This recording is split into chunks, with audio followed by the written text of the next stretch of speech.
Anne-Sophie Morvan, bonjour.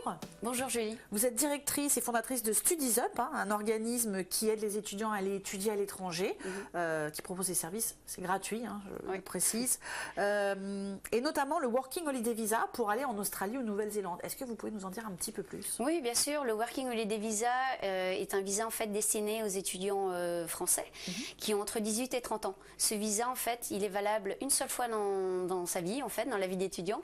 La seule possibilité pour le renouveler une seconde fois, c'est de travailler dans des fermes un peu excentrées en fait des grandes villes. Donc c'est un peu la cerise sur le gâteau et ça permet de le renouveler une deuxième fois et de rester à hauteur de 2 ans sur place. Il faut savoir que ce Working Holiday attire énormément de Français. Il n'y a pas de quota pour les étudiants français, parce qu'il y a d'autres destinations, d'autres étudiants aussi étrangers qui peuvent venir. Oh oui, ça c'est super. Ce qui fait que les étudiants sont très friands.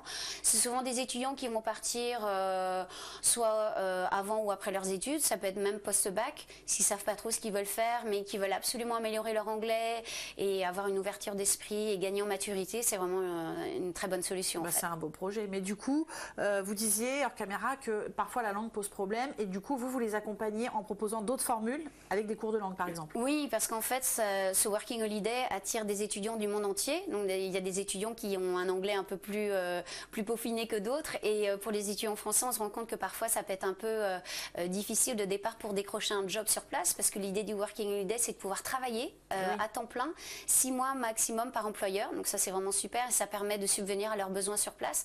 Ce qui fait que les étudiants ont tendance à prendre un package en fait qu'on peut proposer de cours d'anglais de 4 à 16 semaines de cours, 16 étant le maximum autorisé avec ce visa, ce qui permet de prendre des cours soit à temps plein ou à mi-temps, ce qui fait que les étudiants trouvent plus facilement ensuite, se sentent plus à l'aise ensuite sur place pour pouvoir décrocher un job. Et là ils peuvent profiter du pays. Exactement, c'est l'idée, parce que l'idée du Working Holiday c'est de commencer avec de l'anglais, de se sentir à l'aise et ensuite beaucoup d'entre eux vont louer un combi-van et faire le tour du pays, donc c'est vraiment l'aventure. Mais pour explorer, que ce soit l'Australie ou la Nouvelle-Zélande, c'est vraiment la meilleure façon. Et il y a aussi des possibilités de faire du demi-pair? Oui, le demi-pair, c'est une autre option.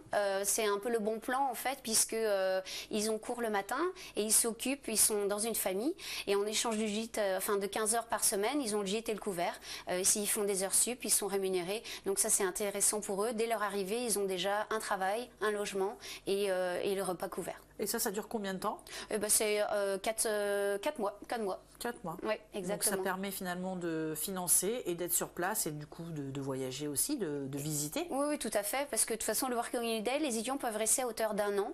Après, cela étant, si pour X raison ils veulent rentrer plus tôt, il n'y a aucun souci. Mais 4 mois, 6 mois, 9 mois, ils peuvent rester tant qu'ils veulent là-bas sur place. Donc ça c'est très flexible. Donc un bon plan, le Working Holiday. Oui, tout à fait. Ouais. Merci. Merci.